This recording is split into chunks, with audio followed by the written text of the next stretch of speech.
سے جا کے پوچھ لو، اللہ کی قسم سب سے زیادہ پریشان وہی ہیں جو اس لائن سے عزت ڈھونڈنا چاہ رہے ہیں، عزت کا ذرہ بھی ان کے پاس نہیں ہے۔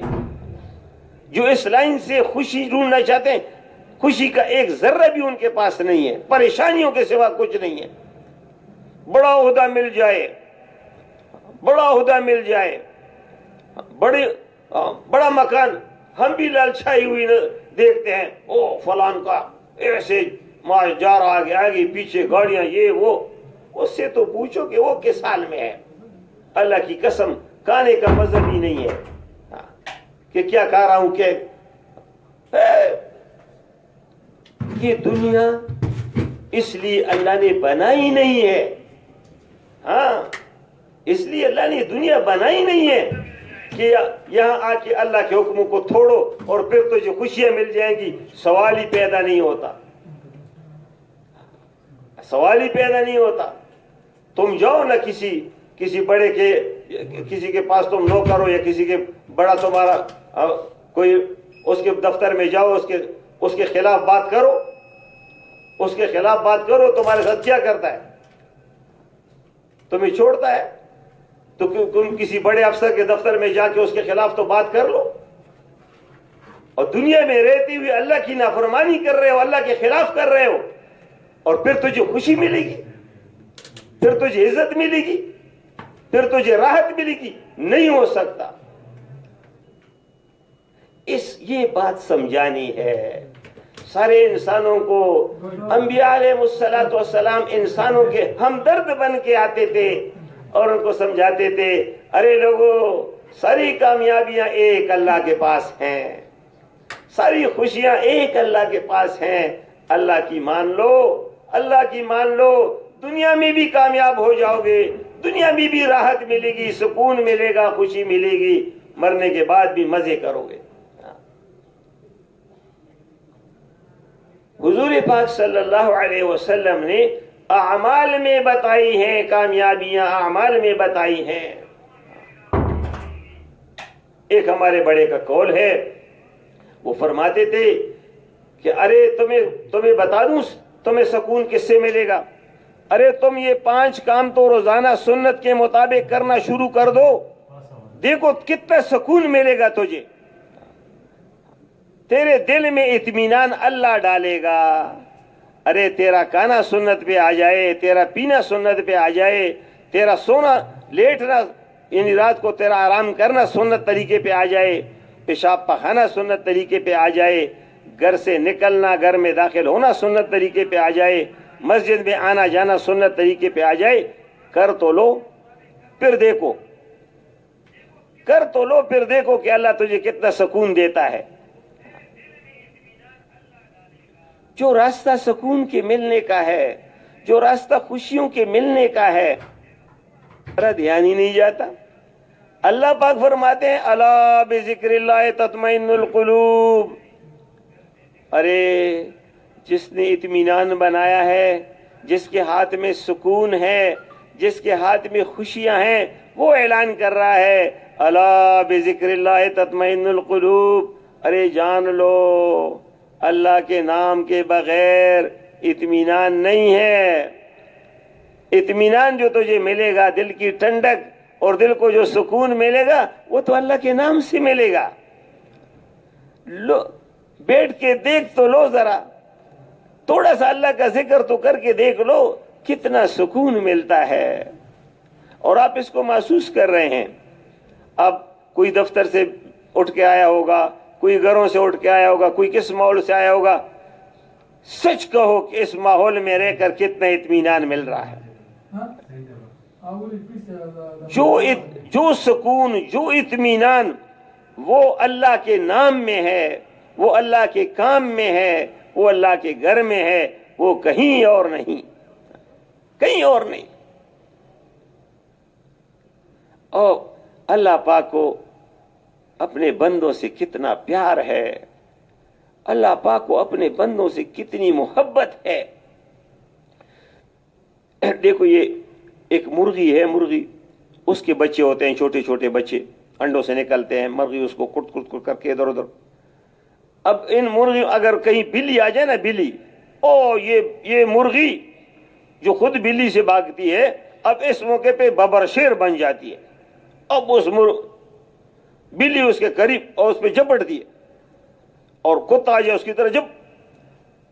یہ اللہ نے اس مرغی کے دل میں اپنے بچوں کی محبت ڈالی ہے، اور محبت کی وجہ سے یہ اپنے بچوں کو اب اس خطرے سے بچاتی ہے.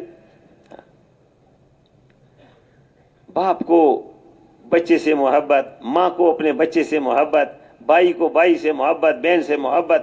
ہاں، یہ جو محبت ہے، بلکہ یہاں تک کہ جانوروں کی بھی، وہ سبکتگین کا قصہ آپ حضرات نے سنا ہوگا کہ اس نے ایک ہرنی کے بچے کو شکار کیا، ہرنی کے بچے کو شکار کیا. اب وہ گھوڑے پہ سوار ہو کے اس نے وہ ہرنی کا بچہ بھی اپنے ساتھ گود میں پکڑ لیا. اب دیکھا کہ وہ ہرنی اس کی پیچھے پیچھے آ رہی ہے. اب اس کو ترس آ گیا اس ہرنی پہ، اور اس کا بچہ چھوڑ دیا. جو ہی بچہ چھوڑا، اب وہ ہرنی اس میں آسمان کی طرف یوں منہ. تو اس پہ اللہ پتہ نہیں اللہ پاک کو اس کی ادا پسند آئی. اب وہ ہرنی کو اپنے بچے سے محبت، پیار، اب اس پیار میں وہ آ رہی تھی. اب اس پہ پتہ نہیں اس ادا اللہ کو کتنی پسند آئی کہ اس کو اللہ نے بادشاہی عطا فرما دی. تو میں عرض کر رہا تھا کہ یہ محبت، جانوروں میں بھی اپنے بچوں سے محبت، انسانوں میں بھی محبت. اللہ پاک نے جو محبت پیدا کی ہے نا، محبت، اس محبت کے 100 حصے اگر کیے جائیں تو ایک حصہ محبت ساری مخلوق پہ تقسیم کی ہے، اور 99 حصے اللہ پاک نے اپنے پاس رکھے. اور اللہ پاک وہ 99 حصے محبت اللہ پاک کو اپنے بندوں سے ہے، اپنی مخلوق سے ہے. تو اللہ پاک چاہتے ہیں کہ میرے بندے کامیاب ہو جائیں. حدیث پاک کا مفہوم ہے کہ ایک ماں کو اپنے بچے سے جتنا پیار ہے، اب اکلوتا بچہ ہے، ماں کی گود میں ہے، وہ کھیل رہا ہے، اس کو دیکھ کے ماں کتنی خوش ہو رہی ہے، اور اس ماں کو اس بچے کے ساتھ کتنا پیار ہے. اللہ پاک کو اس بچے کے دل میں اس ماں کی جتنی محبت و پیار، اللہ پاک کو 70 گنا زیادہ اپنے بندے سے محبت ہے. فرماتے ہیں اگر گناہگار سے گناہگار بندے کو بھی اس کا پتہ لگ جائے کہ اللہ پاک مجھ سے کتنا پیار کرتے ہیں، تو خوشی سے ٹکڑے ٹکڑے ہو جائے، خوشی سے ٹکڑے ٹکڑے ہو جائے. تو اتنے محبت کرنے والے رب، اتنا پیار کرنے والے رب، اتنا ہمیں چاہنے والا رب، ہم اس سے غافل ہیں، ہم اس سے غافل ہیں. کتنے ظلم کی بات ہے، کتنے. تو میرے بھائی دوستوں اور بزرگوں، یہ انسان اللہ کا محبوب ہے، یہ انسان اللہ کا محبوب ہے. جو انسانوں کو اللہ کی طرف متوجہ کرتا ہے اور اس کی یاد دہانی کراتا ہے، ارے دیکھ اللہ تجھے چاہتا ہے، اور اللہ کو یہ پسند ہے کہ تو اللہ کی طرف متوجہ ہو جائے اور تو اللہ کی مان لے، اللہ کو مان لے، اللہ کی مان لے، دیکھ اللہ تجھے کامیاب کر دے گا. تو جو یہ محنت کرتا ہے وہ اللہ کو کتنا محبوب اور پسند ہوگا. وہ ہمارے ایک بڑے قصہ سناتے تھے کہ ایک بچہ اپنی ماں کو اماں کہہ کے نہیں پکارتا تھا، اماں کہہ کے یا اماں جی یا اماں وغیرہ نہیں، کہ نام لیتا تھا، اپنی ماں کا نام لیتا تھا. تو ماں کے دل میں یہ بڑی حسرت تھی کہ یہ مجھے اماں کہہ کے پکارے. تو ایک دن باہر کھیلنے کے لیے نکلا تھا، وہاں بچوں کے ساتھ کسی بات پہ جھگڑا لڑائی ہو گئی اور انہوں نے اس کو مارا. اب جو مارا وہاں سے وہ روتا ہوا آ رہا ہے، اور وہاں اماں جی اماں جی اماں جی مجھے فلاں نے مارا رو رہا ہے. اوہو، اب اماں کو تو اس کی بڑی حسرت تھی کہ بچہ مجھے اماں کہہ کے پکارے. وہ سنتی اتنی خوش ہو گئی اور جا کے گڑ مٹائی لے کے ان بچوں کو دینے لگی. اب وہ اماں کہتی، وہ بچہ کہتا ہے اماں جی انہوں نے تو مجھے مارا ہے. کہ ہاں اگر یہ تجھے نہ مارتے تو مجھے کہاں اماں کہتا. تو میرے بھائی دوستوں اور بزرگوں، اللہ رب العزت چاہتے ہیں بندے میری طرف توجہ کر لیں اور میری بندگی کر لیں، لیکن اللہ ہے بے نیاز، ہے بے نیاز، کسی کی پرواہ نہیں ہے. محبت ہے لیکن کسی کا محتاج نہیں، کسی کی پرواہ نہیں. سمد ہے، پہل بندے سے چاہتا ہے اے بندے تو پہلا قدم اٹھائے گا. من جاء بالحسنۃ فلہ عشر امثالھا، جو ایک نیکی لے کے آئے گا میری طرف سے اس کو 10 گنا اجر. ہاں، اور جو میری طرف چل کے آتا ہے میری رحمت اس کی طرف دوڑ کی جاتی ہے. جو ایک بالش قریب ہوتا ہے میں ایک ہاتھ قریب ہوتا ہوں، جو ایک ہاتھ قریب ہوتا ہے میں ایک باغ قریب ہوتا ہوں. ایاک نعبد و ایاک نستعین. بندے سے پہل مانگتا ہے اے بندہ تو میری طرف متوجہ ہو جا، میں تجھے مالا مال کر دوں. ایک بت پرست بت بنایا ہوا ایک جنگل میں، اور وہ بت کی عبادت کر رہا ہے، یا صنم یا صنم یا صنم یا صنم. ایسی ہی بھی کئی نیند کی حالت میں یا کچھ ایسی حالت، اور زبان سے نکل گیا یا سمد. اب سمد اللہ کا نام ہے تو اللہ پاک کی طرف سے جواب ملتا ہے لبیک یا عبدی، اے میرے بندے حاضر ہوں. اور اس کی ہدایت کے لیے اللہ پاک فرشتے بھیجتے ہیں. فرشتے عرض کرتے ہیں یا اللہ یہ تو صنم کہہ رہا تھا، بت کو پکار رہا تھا غلطی سے، کہ ہاں یہ صنم کو پکار رہا تھا، صنم نے کوئی اس کو جواب نہیں دیا، آج اس نے سمد کو پکارا ہے. اگر سمد بھی اس کو جواب نہ دے تو صنم اور سمد میں کیا فرق ہوا. میرے بھائی دوستوں اور بزرگوں، اللہ بڑے کریم ہیں، بہت مہربان ہیں، بہت زیادہ رحم کرنے والے ہیں. ہم تھوڑا تو اللہ کی طرف متوجہ ہو جائیں. اللہ کو ساتھ کرنا بہت آسان ہے، کسی انسان کے ساتھ دوستی کرنا یہ مشکل ہے، اس کو راضی کرنا، اس کو. اللہ کے ساتھ دوستی کرنا یہ آسان ہے. کیوں؟ اللہ تیار ہے دوستی کے لیے. اب مطلب ہے کہ اب کسی بڑے آدمی کے ساتھ تعلق بنانا چاہیں تو اس کے لیے کتنا آگے پیچھے ہونا پڑتا ہے، کتنا پتہ نہیں وہ توجہ دیتا ہے نہیں دیتا ہے، اور کہ پتہ نہیں یہ کس لیے میری خدمت کرتا ہے، کیا کرتا ہے، کیوں کرتا ہے، کیا غرض ہے. اب اس کے دل میں بھی خوف ہوگا، پتہ نہیں وہ تیری طرح توجہ کرتا بھی نہیں کرتا. لیکن اللہ کتنے کریم ہیں، کتنے دن میں پکارو تو دن میں جواب، رات میں پکارو تو رات میں جواب. جب بھی کہو یا اللہ، اللہ کی طرف سے جواب ملتا ہے لبیک یا عبدی، اے میرے بندی کیا کہتا ہے. تو ایسے رب کی طرف توجہ نہ دینا، ایسے مالک کی طرف دھیان نہ، کتنی بڑے خسارے کی بات ہے.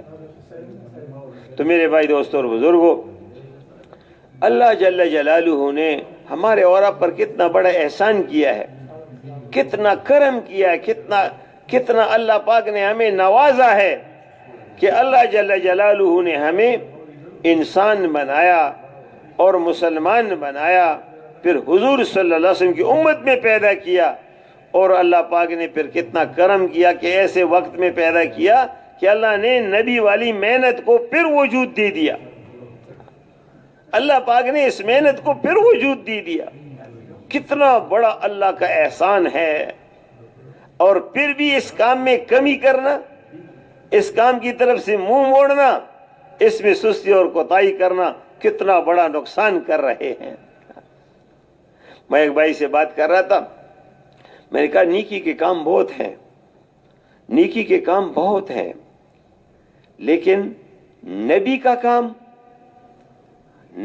کام اور پھر 2 جہان کے سرداروں کا کام، اتنا بڑا کام اللہ نے دیا ہے. اور اس کام کو نہ کرنا کتنے بڑے نقصان کی بات ہے، کتنے بڑے گاٹھی کی بات ہے۔ کل قیامت کے دن اس بات پہ کتنی افسوس ہوگی کہ اللہ پاک نے ہمیں اتنا بڑا اعزاز دیا تھا، نبی والا کام اللہ نے عطا فرمایا تھا، اور میں اس کام میں یا سستی کرتا تھا یا اس کی طرح توجہ بھی نہیں دیتا تھا۔ تو میرے بھائی دوستوں اور بزرگوں، ہمیں ہمارے اور آپ کے تو اللہ کے فضل سے اب یہ بات سامنے آ رہی ہے کہ کیسے اللہ پاک اس محنت سے لوگوں کی زندگیاں بدل رہے ہیں اور کیسے اللہ پاک لوگوں کو ہدایت دے رہے ہیں۔ بس ہماری تھوڑی سی قربانی اور تھوڑی سی محنت، کس کے لیے وقت فارغ کر کے اللہ کے راستے میں نکلنا، یا اپنے مقام پہ تھوڑا سا وقت نکال کے مسجد کو وقت دے کر لوگوں کے پیچھے جا کے گشتیں کرنا، ان سے ملاقاتیں کرنا اور ان کو دعوت دینا۔ دائی کے زبان سے نکلے ہوئے بول اللہ پاک اس کو ضائع نہیں کرتے، کسی نہ کسی کے دل میں اللہ پاک ڈال دیتے ہیں۔ جس کو اللہ پاک چاہیں اللہ پاک اس کو ہدایت دے دیتے ہیں، اور اللہ پاک اس کی زندگی کو بدل دیتے ہیں، اور اللہ پاک اس کو جو اپنے راستے میں قبول فرما دیتے ہیں، اور اللہ پاک اس سے دین کا کام لیتے ہیں۔ اللہ پاک یعنی غیر مسلموں کو ایمان نصیب فرماتے ہیں۔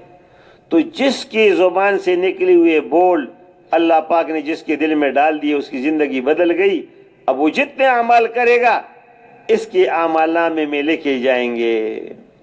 آپ گشت کر رہے ہیں اپنے محلے میں، آپ نے 2.5 گھنٹے دی ہوئے ہیں، 4 گھنٹے دی ہوئے ہیں، مسجد میں ہیں، اور آپ نکل کے کسی کے دکان پہ گئے، کسی کے گھر پہ گئے، اس نے بات سنی یا نہ سنی، آپ نے جو تھوڑی بہت سردی گرمی برداشت کی، اور اس سردی گرمی پہ اللہ پاک نے پتہ نہیں کس کے دل کو بدلا، آپ کو پتہ بھی نہیں۔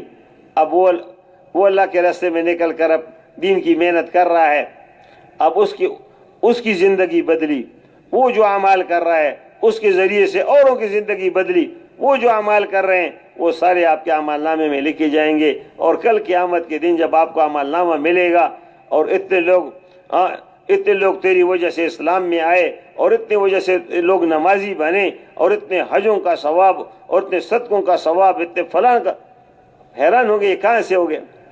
اور یہ وہ آپ کے اس گشت سے آپ نے گشت کیا تھا، آپ نے دعوت دی تھی، بارش میں، سردی میں، گرمی میں آپ پھرے تھے، کسی کے پاس گئے تھے اپنے وقت، اس کا اللہ پاک نے آپ کو یہ جو ہے بدلہ دیا ہوا ہے، اب اس پہ ہمیشہ کے لیے ملے گا۔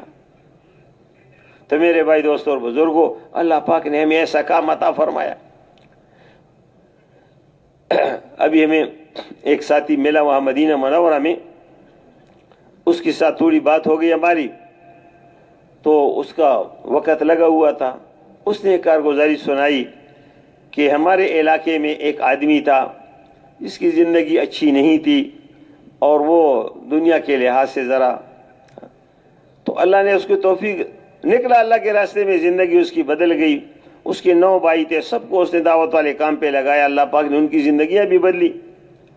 اب وہ ایسے الحمدللہ کام میں لگا ہوا، محنت کر رہا ہے، لگا ہوا ہے۔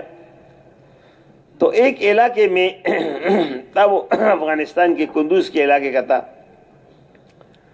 تو وہاں ایک علاقے میں ایک مسجد کے امام تھے، تو وہ جماعتوں کو نہیں چھوڑتے تھے، بلکہ پورے علاقے میں اس کا ایسا کہ وہ جماعتوں کو غلط فہمی تھی بیچارے کو۔ تو اس آدمی نے کہا کہ مجھے اجازت دے دو، میں وہاں جماعت لے کے جاتا ہوں۔ تو ساتھیوں نے کہا بھائی نہیں، ایسا نہ ہو، کہیں تو جھگڑا، ہمارا کام تو جھگڑے فساد کا نہیں ہے، کہیں ایسا نہ ہو کہ تو وہاں پہ جھگڑا کر لے۔ کہنا میں نہیں کروں گا، بالکل وعدہ کرتا ہوں۔ خیر بڑی محنت سماجت کے بعد اس کو اجازت دی، وہ جماعت لے کے 3 دن کے لیے چلا گیا وہاں۔ جب مسجد میں پہنچا اور زور کے نماز کے بعد وہ کتاب لے کے اس نے اعلان کیا کہ بھائی دین کی بات ہوگی، تشریف رکھیں، تو وہ مولوی صاحب غصے میں آ گیا، کس نے تمہیں اجازت دی ہے، کس کی اجازت سے آئے ہو؟ انہوں نے کہا بھائی مولوی صاحب دین کی بات کرنی ہے، آپ سنیں، اگر ہم نے کوئی غلط بات، انہوں نے کہا تم آئے کیسے ہو؟ میں یہ پوچھتا ہوں تم آئے کیسے ہو؟ بہرحال بہت ساری. اس نے کہا دیکھو اللہ کے لیے ہمیں چھوڑ دو، اللہ کے لیے ہمیں چھوڑ دو، اور اگر میرا نام معلوم ہو گیا نا آپ کو، میں نے اپنا نام بتایا، پھر اگر اس کے بعد چھوڑو گے تو پھر وہ اللہ کے لیے نہیں ہوگا. اب میں کہتا ہوں اللہ کے لیے چھوڑ دو. وہ تو میرا باپ بھی آ جائے تو نہیں چھوڑوں گا. اس نے کہا دیکھو مان جاؤ مان جاؤ. خیر وہ نہیں مانا تو اس نے اپنا نام بتا دیا کہ میں فلاں آدمی ہوں. او مولوی صاحب وہ تم تمہارے بھائی ہو اور یہ وہ بارہ. تو پھر اس نے اس کو اجازت بھی دی اور ان کا اکرام بھی کیا. بھائی لے آؤ اس کے لیے چائے بھی لے آؤ، اور بھائی یہ تو ہمارا.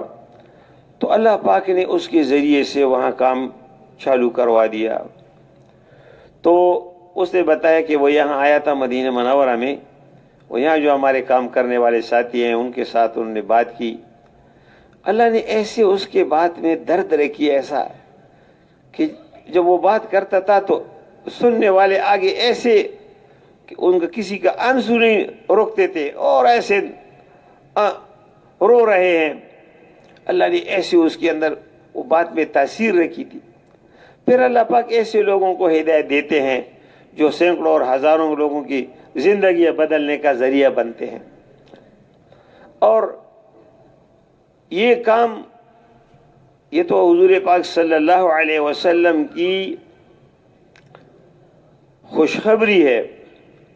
یہ دین تو ہر کچے پکے مکان میں داخل ہو کے رہے گا. ایک صحابی تشریف لاتے ہیں اور دیکھتے ہیں کہ ایک نوجوان ہے، کوئی بات کر رہے ہیں اور لوگ جمع ہیں، اور کوئی برا والا کہتا ہے، کوئی کیا کہتا ہے، کوئی تھوکتا ہے، کوئی مٹی پھینکتا ہے. تو بات کوئی سنتا نہیں، شور کر رہے ہیں. کافی دیر تک جب سورج نکل آیا، دھوپ تیز ہو گئی، لوگ چلے گئے. ایک لڑکی آتی ہے، اس کے ہاتھ میں پانی کا پیالہ ہے، وہ پانی بھی دیتی ہے، اسے مٹی بھی جھاڑتی ہے اور روتی ہے. اب وہ نوجوان کہتے ہیں بیٹی نہ رو، تیرے باپ کا لایا ہوا دین ہر کچے پکے مکان میں داخل ہو کے رہے گا. پوچھا کون ہے؟ کہ محمد بن عبداللہ ہے صلی اللہ علیہ وسلم. اور اس نے نبوت کا دعویٰ کیا.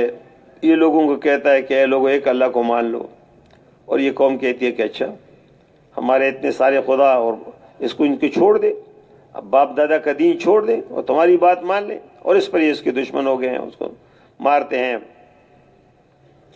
وہ بعد میں مسلمان ہو گیا، اس نے کلمہ پڑھ لیا. تو پھر وہ بیان کرتے ہیں. اب کہنے کی بات، حضور پاک صلی اللہ علیہ وسلم نے اس وقت ساری دنیا میں دین کے پہنچنے کی بشارت دی جب وہاں مکہ میں کوئی سننے کے لیے تیار نہیں ہے. دعوت والے کام میں جب دعوت کا کام چل پڑتا ہے تو اللہ پاک کی طرف سے ہدایت کا نظام حرکت میں آ جاتا ہے، اور اللہ پاک ہدایت لوگوں کو دینا شروع کر دے. دعوت کے ساتھ ہدایت جڑی ہوئی ہے. دعوت کا کام ہوگا، دنیا میں ہدایت پھیلے گی، لوگوں کی زندگیوں میں دین آئے گا، چاہے کوئی چاہے نہ چاہے. کتنے اس کے لیے کوئی رکاوٹیں. ابھی پچھلے دنوں کی بات ہے، ایک خبر آئی کہ جرمنی میں وہ آدمی مسلمان ہو گیا جو سب سے زیادہ اسلام کا خلاف تھا، اور اس نے ایک تنظیم بنائی تھی اسلام اور مسلمانوں کے خلاف، اسلام کو روکنے کے لیے اور اسلام کے لیے رکاوٹیں پیدا کرنے کے لیے، اور وہ ان کا بڑا تھا صدر. اللہ نے اس کو ہدایت دی تھی اور وہ مسلمان ہو گئے. ہاں یہ تو اللہ نے دعوت کے ساتھ، دعوت کے نظام کے ساتھ اللہ نے ہدایت کا نظام جوڑا ہوا ہے. حضرت جی انعام الحسن صاحب رحمۃ اللہ علیہ کو کسی عالم نے خط لکھا کہ حضرت یہ کیا بات ہے، دعوت کا کام بھی ہو رہا ہے، لوگ اللہ کے راستے میں نکلتے ہیں، لیکن پھر بھی بے دینی بڑھ رہی ہے، یہ کیا ہے؟ تو حضرت جی نے اس کو ایک جواب لکھا. اس کا ایک دو تین فکرے ہیں آپ کو، کہ جب دعوت چل پڑتی ہے، جب دعوت چل پڑتی ہے تو باطل سویا ہوا بھی جاگ اٹھتا ہے، تو باطل سویا ہوا بھی جاگ اٹھتا ہے اور اتنی شدت کے ساتھ سامنے آتا ہے کہ حق والے بھی کہہ اٹھتے ہیں متی نصر اللہ. جو حق پہ چلنے والے ہیں وہ بھی کہتے ہیں یا اللہ کب تیری مدد آئے گی، کیونکہ وہ باطل اتنا شدت کے ساتھ سامنے آتا ہے، اتنی شدت کے ساتھ. لیکن جب اللہ کی مدد آتی ہے، تو سارے کا سارا باطل یکلخت ٹوٹ جاتا ہے. اللہ سے بڑی طاقت کسی کی نہیں ہے. اللہ حاضر و ناظر ہیں، وہ دیکھ رہے ہیں، وہ غیروں کی اسکیموں کو بھی دیکھ رہے ہیں، وہ اسلام کے خلاف کرنے والوں کو بھی دیکھ رہے ہیں، اور وہ محنت کرنے والوں کو بھی دیکھ رہے ہیں، ان کی قسم کرسی کو بھی دیکھ رہے ہیں، اور ان کی لاچاری کو بھی دیکھ رہے ہیں. اور وہ طاقت والے رب، اس کی نگاہ سب پہ ہے، سب پہ ہے، اللہ کی نگاہ میں ہے. ایسا نہیں ہے کہ دعوت والے بے آسرا ہیں، ان کا کوئی نہیں، وہ بڑے طاقت و قدرت والا رب وہ دیکھ رہا ہے. اللہ کا نظام جب چلتا ہے کوئی مقابلہ نہیں کر سکتا، کوئی مقابلہ نہیں کر سکتا. مولوی صاحب رحمۃ اللہ علیہ کے ایک بیان میں ہے کہ ایٹم والے جو ایٹم سے چاہیں گے وہ نہیں ہوگا، جو میرا رب چاہے گا وہ ہوگا. یہ جو اسلحے والے ہیں، یہ جو ملکوں والے ہیں، یہ جو ان کے اسلحوں سے وہ نہیں ہوگا جو یہ چاہیں گے، جو اللہ چاہے گا وہ ہوگا. اگر مسلمان اللہ کے کام پہ آ گئے، ہاں، اور اللہ دکھا رہا ہے، اللہ دکھا رہا ہے، بالکل آنکھوں سے دکھا رہا ہے. غیروں کی کیا اسکیمیں چل رہی ہیں، ایک اسکیم بھی نہیں چلتی. ہاں، پاگل ہو رہے ہیں. اسکیم وہی چلے گی جس کو اللہ چاہے گا. ہم ذرا اللہ پاک کی طرف تو متوجہ ہو جائیں. سچی بات ہے کہ ہم نے بھی تو تبلیغ کے ساتھ مذاق شروع کیا ہے. یا سیروزے کے لیے نکلتے ہیں، 3 دن کے لیے آتے ہیں، تو ایسی مسجد میں بھیجو جہاں سب کچھ ہو، جہاں یہ بھی ہو، جہاں یہ بھی ہو، جہاں یہ سہولت، یہ سہولت. چلی کے لیے جا رہے ہیں، بھائی ذرا اچھی جگہ دے دو. اگر سردیوں میں جا رہے ہیں تو شہر دے دو، اچھی جگہ ہو یار، ساری سہولتیں موجود ہوں.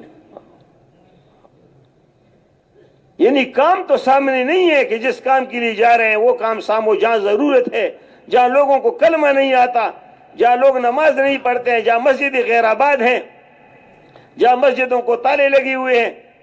نہیں، اس کی فکر نہیں. ہم نے تو 40 دن گزارنے ہیں، جہاں اچھی جگہ بھیج دو. ہاں، سفارش کرتے ہیں، اور ذرا گرمی میں ہو تو ٹھنڈے علاقے میں بھیجو جی، ٹھنڈے علاقے میں بھیج دو جی، ہمارے پاس نئے لوگ ہیں. ایسے کیا تبلیغ ہے ہماری؟ ہمارے بڑے چیخ کے کہہ رہے ہیں بھائی 2.5 گھنٹے مسجدوں کو دے دو، پرواہ بھی نہیں ہے. ایسے پھر رہے ہیں، ایسے خالی بیٹھے ہیں، گھروں میں بیٹھے ہیں، مسجد کو نہیں جا رہے ہیں. ابھی تو ہمارے کام کرنے والوں کا یہ حال ہے. اگر تھوڑا سا بھی ہم نے اس کام کی طرف توجہ دے دی اور کام کے تقاضوں پہ آ گئے، قربانی پہ آ گئے، اللہ کی قسم اللہ پاک دنوں میں پلٹ کے رکھ دیں. بڑا کریم ہے اللہ پاک، بڑا. آج کے باطل میں کوئی طاقت نہیں ہے، کوئی طاقت نہیں ہے. وہ طاقت والا، وہ باطل تو حضور صلی اللہ علیہ وسلم کے زمانے کا باطل تھا. وہ اپنے باطل پہ بڑے سخت تھے. آج کے والے تو تھوڑی سی دین کی بات کر رہو تو فوراً مسلمان ہو جاتا ہے. ہاں، تو میرے بھائی دوستوں اور بزرگوں، اللہ رب العزت نے ہمیں تھوڑی سی زندگی دی ہے، تھوڑی سی. بس اس میں اپنا ایمان کو بھی بنانا ہے، اپنے عمل کو بھی بنانا ہے. ہائے، آج ہم صبح کو اٹھتے ہیں، کیا سوچتے ہیں؟ دنیا بن جائے، مرنے سے پہلے کا سوچ رہے ہیں کہ مرنے سے پہلے کی زندگی بن جائے. نہ ایمان بنانے کی فکر ہے کہ میرا ایمان بن جائے, نہ اپنی ایمان بنانے کی فکر ہے, نہ اپنی بیوی بچوں کی ایمان بنانے کی فکر ہے, نہ اپنے پڑوسی رشتہ داروں کے ایمان بنانے کی فکر ہے, نہ مسلمانوں کی اور نہ ساری دنیا کے انسانوں کی فکر ہے. تو میرے بھائی دوستوں اور بزرگوں, ابھی تو یعنی اگر ہم نے تھوڑی سی بھی فکر کر لی مرنے کے بعد کی زندگی کی کہ ہائے مرنے کے بعد میرا کیا ہوگا, میری نماز کتنی بنی ہوئی ہے, میری نماز کی کیا حالت ہے, جب میں نماز پہ کھڑا ہوتا ہوں تو میرے سامنے کیا ہوتا ہے, کس کے سامنے کھڑا ہوں, اور میں جو پڑھ رہا ہوں کیا پڑھ رہا ہوں, اس کو سمجھتا بھی ہوں کہ نہیں سمجھتا ہوں.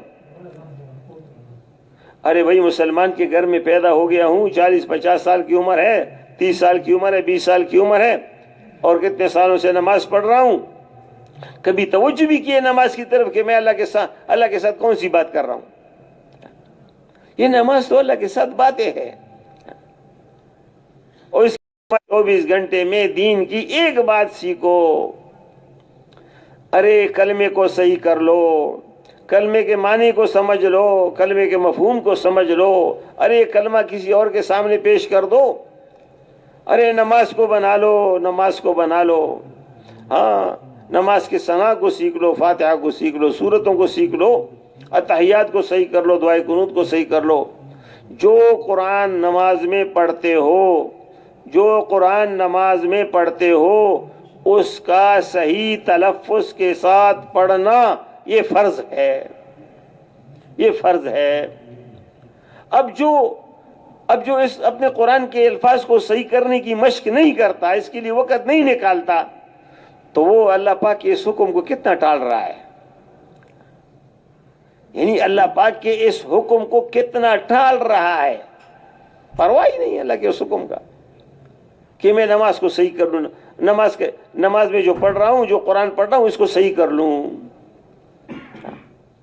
بس وہ 4 مہینے میں نکل گیا, 6 میں نکل گیا, روزے میں نکل گیا, وہ جو تجوید کے حلقے میں بیٹھ گیا, بس اتنا ہی ہے, پر آگے نہیں.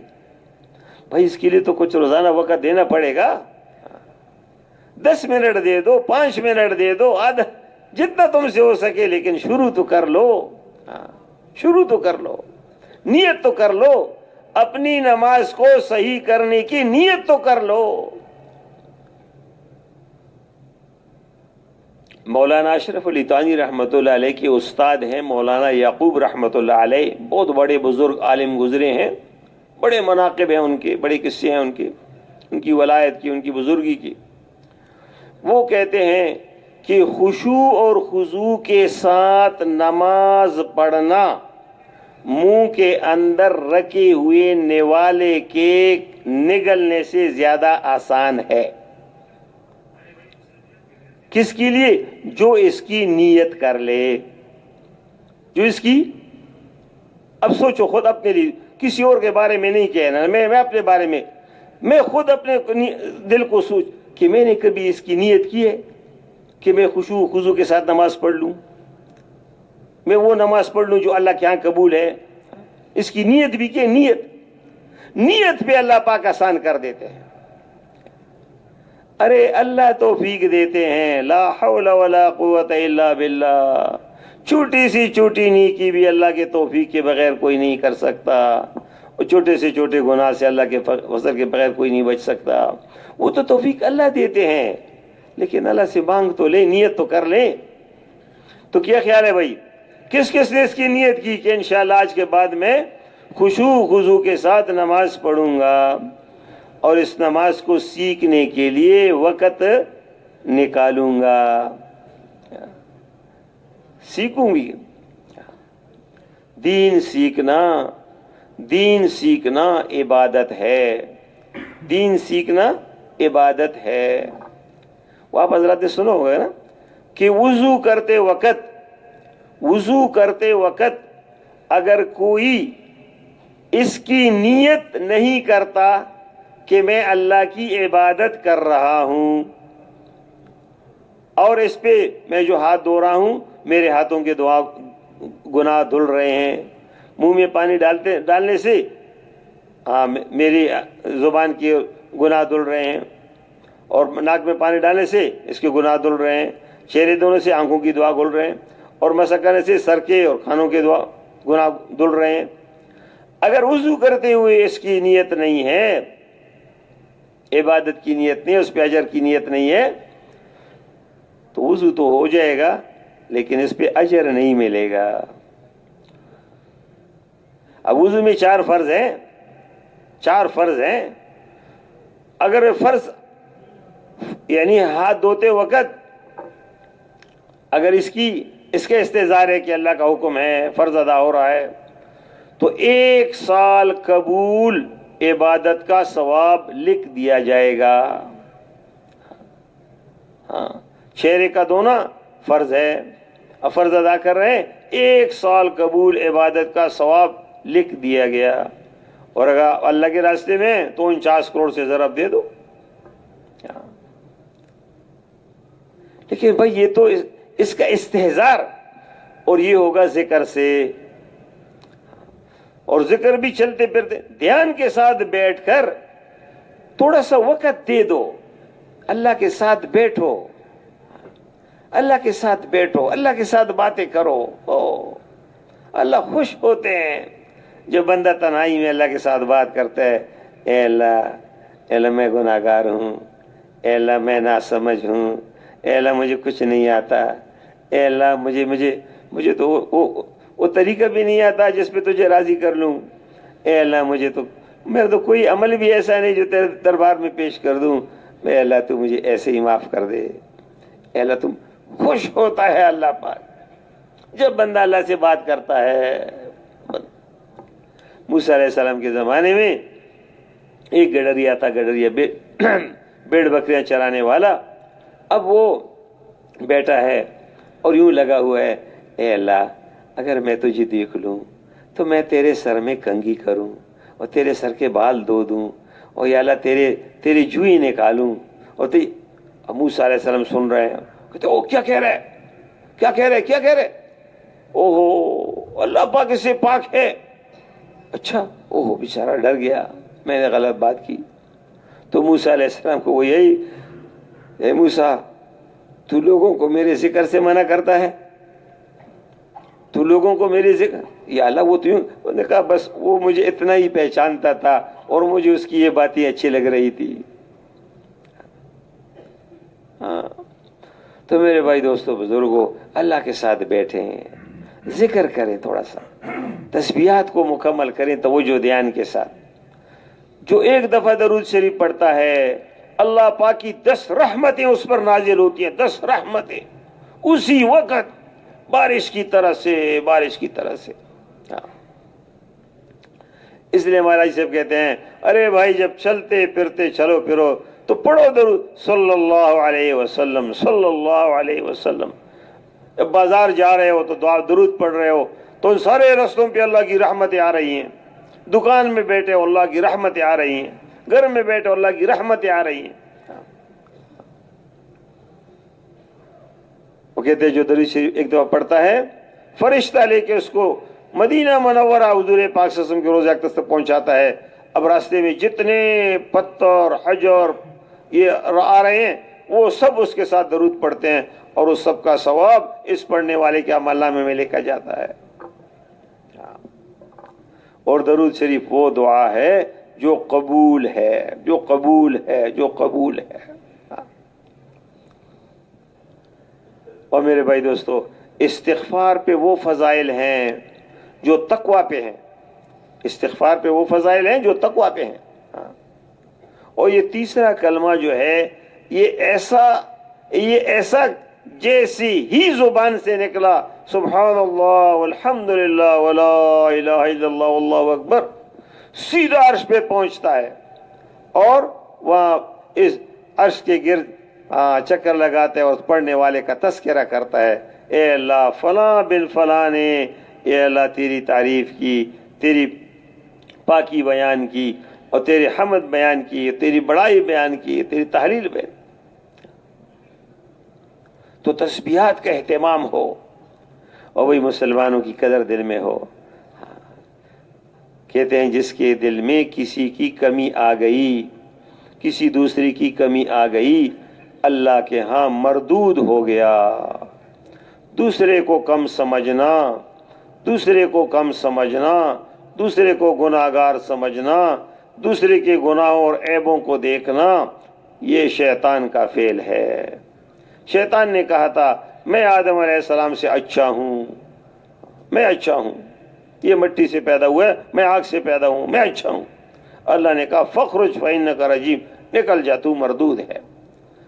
مولوی صاحب رحمۃ اللہ نے فرمایا کہ ہم کسی کو اپنے سے کم نہ سمجھیں ورنہ اللہ کے ہاں مردود ہو جائیں گے. یہ فلانا بے نماز ہے، فلانا ایسا ہے، یا اس کی تبلیغ کے ساتھ نہیں لگتی ہے، یہ فلانا یہ نہیں. بھائی اللہ کا بندہ ہے، کیا معلوم اللہ پاک اس کے تو اس کی کسی عمل کو اس کا کوئی عمل اللہ کے ہاں قبول ہو، اور مجھے میری اپنی حالت کا کوئی پتہ نہیں کہ میرا خاتمہ کیسے ہوگا. کہتے ہیں ایک بزرگ کا قول ہے کہ میں ہر مسلمان کو عملاً اپنے سے اچھا سمجھتا ہوں اور ہر کافر کو معالاً اپنے سے اچھا سمجھتا ہوں. مال کہتے ہیں انجام کو. اب مسلمان کا پتہ نہیں کس کا کون سا عمل اللہ کے یہاں قبول ہوگا، اور مجھے اپنے عمل کا کچھ پتہ نہیں کہ عمل اللہ پاک کے یہاں قبول ہے کہ نہیں ہے. کوئی کہہ سکتا ہے؟ کسی کے پاس کوئی گارنٹی ہے؟ اور میرے بھائی کافر پتہ نہیں اللہ پاک اس کو ایمان نصیب فرما لے، کلمہ نصیب فرما دے اور یہ دنیا سے ایمان کی حالت میں چلا جائے، اور مجھے اپنے خاتمے کا پتہ نہیں میرا کیا حال ہوگا. تو اس لیے میرے بھائی دوستوں اور بزرگوں، کسی کو اپنے سے حقیر نہیں سمجھنا، کسی کو کم نہیں سمجھنا، ہر ایک کو اپنے سے اچھا سمجھنا، ہر ایک کو.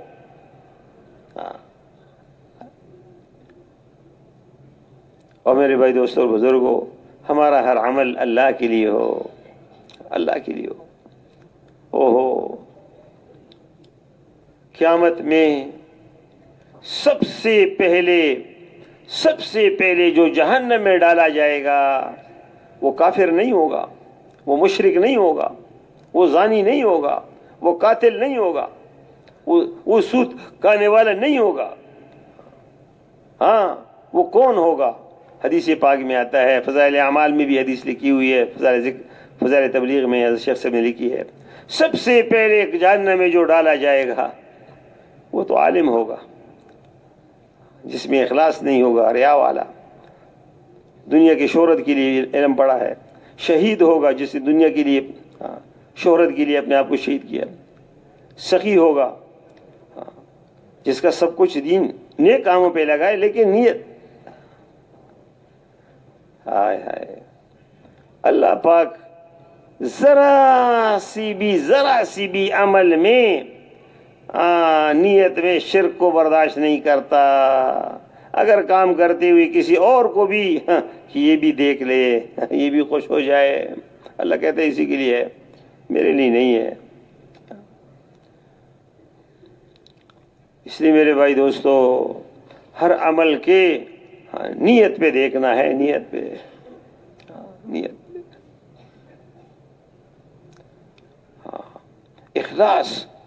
اخلاص والوں کے لیے خوشحالی ہے. یہ اندھیرے میں چراغ ہیں. اللہ پاک اس امت کی مدد اخلاص والوں کی وجہ سے کرتے ہیں. اخلاص. اور میرے بھائی دوستوں اور بزرگوں، امام غزالی رحمۃ اللہ علیہ، شروع میں تو آدمی ریائی کے لیے عمل کرتا ہے، لیکن کرتے کرتے کرتے کرتے اللہ اخلاص نصیب فرما دیتے. چھوڑنا نہیں ہے. کہتے ہیں شیطان اس وجہ سے بھی نیک عمل سے روکتا ہے کہ تیرے اندر اخلاص تو ہے نہیں، کیا فائدہ، تیرے اندر اخلاص تو ہے نہیں، کیا نہیں، کرتے رہو کرتے رہو کرتے رہو. اور میرے بھائی دوستوں اور بزرگوں، حضور پاک صلی اللہ علیہ وسلم کی ختم نبوت کے صدقے، بس میں یہ آخری بات ہے پھر بات ختم کرتا ہوں. کتنا بڑا کام اللہ نے دیا ہے، نبی والا کام. آج لوگ کاموں پہ، یہ وزیر صاحب ہے، وزارت کی کرسی ہے اس کے ساتھ، چاہے کوئی یعنی دنیا کے لحاظ سے کارخانے دار ہے، چودھری ہے، مالدار ہے، کچھ بھی ہے، لیکن کوئی وزارت مل جاتی ہے تو فلاں وزیر صاحب، اور اگر وزارت ختم بھی تو سابقہ وزیر صاحب، یعنی وہ کرسی کام کی وجہ سے۔ تو میرے بھائی دوستوں اور بزرگوں، سارے انسانوں سے افضل ایمان والا مسلمان، اور سارے مسلمانوں سے افضل حضور کے صحابہ، اور سارے صحابہ سے افضل انبیاء علیہ السلام، اور سارے نبیوں کے سردار جناب محمد الرسول اللہ صلی اللہ علیہ وسلم۔ تو حضور والا کام، سارے دنیا کے بادشاہ صدر مل کر ان کے کام حضور کے کام کو نہیں پہنچ سکتے۔ تو میرے بھائی دوستوں اور بزرگوں، اگر ہم نے سارے کام کیے لیکن نبی کا کام نہیں کیا ہے، میرے بھائی بڑے گھاٹے اور خسارے میں ہیں۔ اس کے لیے حضور والے کام کو سیکھنے کے لیے اور کرنے کے لیے، سمجھنے کے لیے اللہ کے راستے میں نکلنا پڑتا ہے۔ اس کے لیے کہتے ہیں بھائی پہلی فرصت میں 4 مہینے لگا لو، 4 مہینے لگا لو۔ جس نے اب تک 4 مہینے نہیں لگائے، میرے بھائی دوستوں اور بزرگوں، ان سے بڑے عاجزی کے ساتھ درخواست ہے، گزارش ہے، اللہ کے لیے مزید اپنے آپ کو دھوکے میں نہ ڈالو، اور جلدی سے نکل جاؤ اللہ کے راستے میں 4 مہینے کے لیے۔ زندگی کا کچھ پتہ نہیں ہے، کل کیا ہوں گا، کل کہاں ہوں گا، کل کیا ہوں گا۔ وہ تو میرے بھائی دوستو جو اللہ کے دین کے لیے نکلتا ہے، اللہ اس کو ضائع نہیں کریں گے۔ اس کے لیے بولے ماشاءاللہ، نقد کل سے نقد 4 مہینے چلے کے لیے کون تیار ہے؟ کھڑے ہو جائیں، جزاک اللہ۔ باقی جانے والے تھوڑی دیر کے لیے صبر کر لیں، اللہ آپ کو جزائے خیر دے دے۔ اتنا بات ہو کہ انشاءاللہ جزاک اللہ، اور جی اور ماشاءاللہ جزاک اللہ، کھڑے ہو جاؤ جی، کھڑے ہو جزاک اللہ بھائی، ماشاءاللہ۔ دنیا کی زندگی عارضی ختم ہونے والی، مرنے کے بعد زندگی ہمیشہ کے لیے ہے، ہمیشہ کے لیے۔ جی بھائی، اور ماشاءاللہ کھڑے ہو جائیں، جزاک اللہ۔ 4 مہینے چلے کے لیے، کل سے نقد 4 مہینے چلے کے لیے کھڑے ہو جائیں، جزاک اللہ، جزاک اللہ، ماشاءاللہ۔ کچھ ساتھیوں کا ارادہ ہے وہ 4-5 تاریخ سے نکلنے کا، وہ بھی کھڑے ہو جائیں جی۔ جو 4-5 تاریخ سے 4-5 فروری سے ان کا ارادہ ہے وہ بھی کھڑے ہو جائیں، ماشاءاللہ، جزاک اللہ۔ اللہ پاک آپ حضرات کو جزائے خیر دے دے، اور جی اور ماشاءاللہ، اور جی اور ماشاءاللہ، جزاک اللہ، ماشاءاللہ ماشاءاللہ، اللہ آپ کو جزائے خیر دے۔ بھائی یہ جو ہمارے پرانے ساتھی ہیں یہ تو اکیلے نہ جائیں، اس کی نیت کر لو۔ آج پہلی تاریخ ہے، اگر آپ نے 5 کو جانا ہے تو 4 دن بیچ میں، 3 دن بیچ میں ہے۔ ایک دن آپ نے عزم کر لیا تو ایک دن میں بھی جماعت تیار کر سکتے ہیں انشاءاللہ، کوئی ایسی بات نہیں ہے۔ اور بھائی جو ہمارے 3 چلے لگائے ہوئے ساتھی ہیں ان کی خدمت یہ بھی درخواست ہے، خاص کر جن کا ملکوں کا سفر ہوا ہے، رائے ونڈ میں بڑے مہمان آئے ہیں ملکوں سے، وہ انتظار میں بیٹھے ہیں، ان کے ساتھ تشکیل کرنے والا کوئی نہیں ہے، تو یہ ہمارے پرانے ساتھی تو ان کے ساتھ تشکیل کے لیے بھی نیت کر لیں۔ یہ سارے ساتھی تشکیل کی جگہ پہ تشریف لے جائیں، ماشاءاللہ، ان کو راستہ دے دو جی، جزاک اللہ۔ اللہ پاک آپ حضرات کو جزائے خیر دے دے، ماشاءاللہ۔ بسم اللہ۔